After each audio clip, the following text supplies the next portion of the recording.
నమస్కారం. ఈరోజు మన దగ్గరున్న సోర్సెస్లో చూస్తే సినిమా ప్రపంచం నుంచి చాలా అప్డేట్స్ కనిపిస్తున్నాయి. మొదటగా వార్ 2 విషయానికే వద్దాం. జూనియర్ ఎన్టీఆర్ హృతిక్ రోషన్తో పనిచేయటం గురించి చాలా పాజిటివ్గా మాట్లాడారు కదా. అవును, సెట్లో హృతిక్ ఎనర్జీ భలే స్ఫూర్తిదాయకంగా ఉందని, ఫ్యాన్స్కి ఏదో పెద్ద సర్ప్రైజ్ ప్లాన్ చేస్తున్నారని చెప్పారు. ముంబై షెడ్యూల్ అయ్యాక పార్టీ అది కూడా జరుపుకున్నారట కదా. ఇది కేవలం స్టార్ల మధ్య మంచి రిలేషన్షిప్పా లేక సినిమా హైప్ పెంచే స్ట్రాటజీనా? ఏమంటారు? బహుశా రెండు అయ్యుండొచ్చు. కానీ చూడండి, దీని వెనక ఉన్న బిజినెస్ యాంగిల్ ఇంకా ఇంట్రెస్టింగ్గా ఉంది. అదెలా? ఈ సినిమా తెలుగు డిస్ట్రిబ్యూషన్ రైట్స్ని నిర్మాత నాగవంశీ గారు తీసుకున్నారని, అది ఏకంగా 80 కోట్ల రూపాయలకు అంటున్నారు. ఇది నేరుగా ఆగస్టులో రజనీకాంత్ గారి కూలీతో బాక్సాఫీస్ దగ్గర పోటీ పడబోతోందనమాట. అమ్మో, తెలుగు మార్కెట్లో ఇది పెద్ద ప్రెషరే కదా.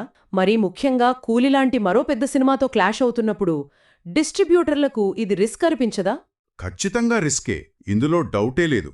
కానీ ఇప్పుడు పాన్ ఇండియా సినిమాల మార్కెట్ ఎంత కాంపిటేటివ్గా మారిందో చెప్పడానికి ఇదొక ఉదాహరణ. నిజమే. ఈ పోటీ వల్ల థియేటర్లు దొరకడం, టికెట్ రేట్లు, ప్రమోషన్లు అన్నీ ఎఫెక్ట్ అవుతాయి. ఆగస్టు బాక్సాఫీస్ మాత్రం భలే రసవత్తరంగా ఉంటుంది చూడండి. టాలీవుడ్లో ఈ వార్ నడుస్తుంటే వేరే అప్డేట్స్ కూడా ఉన్నాయి. శ్రద్ధా శ్రీనాథ్, కిషోర్ నటించిన కల్యుగం 2064 సినిమా ఉంది కదా. Dystopian thriller. అది జూలై 11 నుంచి సన్నెక్స్లో స్ట్రీమ్ అవుతోందట. ఇంకోవైపు ఓ భామా అయ్యో రామా ఈవెంట్లో సుహాస్, మనోజ్, అలీగర్ వేసిన జోక్ ఒకటి, గులాబ్ జామ్లో దమ్ అని భలే వైరల్ అయింది. విన్నాను, సరదాగా అనిపించింది. ఇక బాలీవుడ్ వైపు చూస్తే అక్కడ కొత్త కాంబినేషన్ల మీద ఫోకస్ పెట్టినట్టున్నారు. అవునా? ఎవరెవరు? అనురాగ్ బసు డైరెక్షన్లో కార్తీక్ ఆర్యన్, శ్రీలీల కలిసి ఒక సినిమా చేస్తున్నారట. ఓ, శ్రీలీల బాలీవుడ్ ఎంట్రీ. అవును. అలాగే సిద్ధార్థ్ మల్హోత్రా, జాన్వీ కపూర్ కూడా ఒక క్రాస్ కల్చరల్ రొమాంటిక్ కామెడీ చేస్తున్నారంట. ఇవన్నీ 2025లో కొంచెం ఫ్రెష్ స్టోరీస్ వస్తాయనేమో సూచిస్తున్నాయి. శ్రీలీల బాలీవుడ్ ఎంట్రీ, అది అనురాగ్ బసు లాంటి డైరెక్టర్తో ఆసక్తికరంగానే ఉంది. ఇంకో ప్రాజెక్ట్ ఏక్ దిన్ అని కూడా విన్నాను. జునైద్ ఖాన్, సాయి పల్లవి అంట. కరెక్ట్. దానికో స్పెషాలిటీ ఉంది.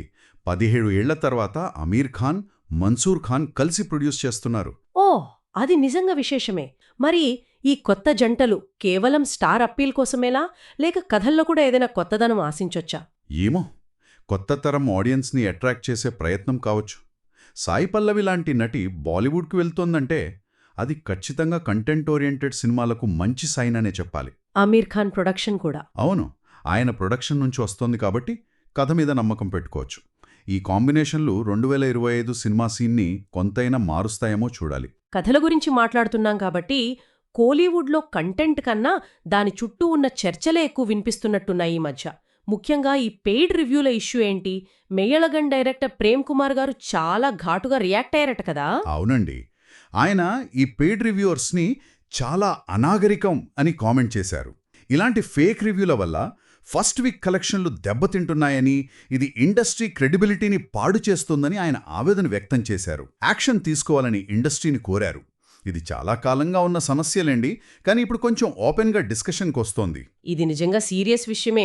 ఒక సినిమా హిట్టా ఫట్టా అనేది ఇలాంటివి డిసైడ్ చేస్తున్నాయంటే ఆడియన్స్ నమ్మకం ఏమైపోవాలి? ఇండస్ట్రీ దీన్ని ఎలా డీల్ చేస్తుందో చూడాలి. అదే మరి. ఇదే టైంలో కూలీ నుంచి సెకండ్ సింగిల్ మోనికా రిలీజ్ అయింది. పూజా హెగ్డేతో రెట్రో స్టైల్ వీడియో అదిరిపోయింది. అవును, బాగా వైరల్ అవుతోంది. ఆగస్ట్ 14 రిలీజ్ కదా, సినిమాపై అంచనాలు ఇంకా పెరుగుతున్నాయి. కోలీవుడ్లో వేరే అప్డేట్స్ ఏమైనా ఉన్నాయా? ధనుష్ గారి D54 సినిమా పూజతో స్టార్ట్ అయింది. మమితా బైజూ హీరోయిన్, విఘ్నేష్ రాజా డైరెక్టర్. ఓకే.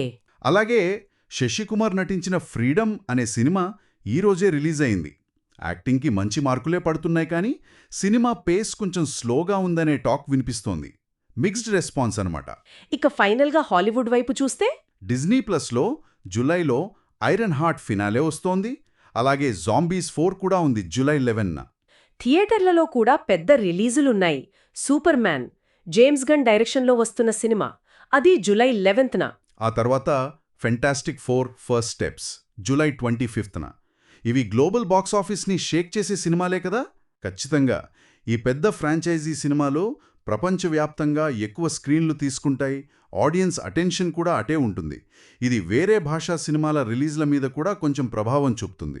ఓవరాల్గా చూస్తే టాలీవుడ్లో విపరీతమైన పోటీ, బాలీవుడ్లో కొత్త కాంబినేషన్లు, కోలీవుడ్లో ఇండస్ట్రీ సమస్యలపై చర్చలు, హాలీవుడ్ బ్లాక్ బస్టర్లు. సినిమా ప్రపంచం చాలా డైనమిక్గా ఉంది. నిజమే. ఈ అప్డేట్స్ అన్నీ కూడా రాబోయే సినిమాల తీరుతెన్నులను, మార్కెట్ డైనామిక్స్ను, అలాగే ఇండస్ట్రీ లోపల ఉన్న ఛాలెంజెస్ను కూడా చూపిస్తున్నాయి. డిస్ట్రిబ్యూషన్ వార్సు, రివ్యూల నమ్మకంపై ప్రశ్నలు, మారుతున్న ఆడియన్స్ టేస్ట్ ఇవన్నీ కలిసి సినిమా ఫ్యూచర్ను డిసైడ్ చేస్తాయి. అవును.